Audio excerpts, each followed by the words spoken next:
Cobalt mashinasini avtomat korobkasini ta'mirlashga yechganmiz. Bu korobkada bo'lib turgan muammo skorost almashtirmay qolgan va yaxshi yurmay qolgan. Korobkani yuvib tozalab, har bir detallarini yig'ishga tayyor qilganmiz. Bu o'zim har doim foydalanib turgan moyim, ya'ni eng sifatli moydan foydalanaman. Bu moyni quyib bergandan keyin 25 ming kilometrdan almashtirishni tavsiya qilaman. Ko'p insonlar zavодской moy 50-60 ming yurar ekan. Bu xato narsa. Mana 40 ming yurgan moy ahvoli qop quraygan, sifatini yo'qotgan, o'zining shirasi yo'q bu moy. 40 ming yurganingizdan keyin ichida yemirishni boshlaydi, mana shunaqa tulkalari ketib qoladi. Ketib qolgandan keyin siz korobkangizni ochib, xarajatga tushasiz. Shuning uchun iloji boricha korobka moyini vaqtida almashtirsangiz, shunaqa muammolarga uchrab qolmaysizlar.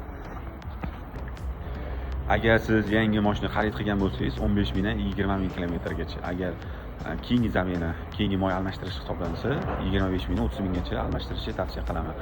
Agar suv aytilgan paytda almashtirsangiz, korobkaning ichida har xil muammolarga uchrab qolmaysiz. Motor, hadava, korobka xizmatlari uchun eng to'g'ri tanlov albatta avtomexanik bo'ladi.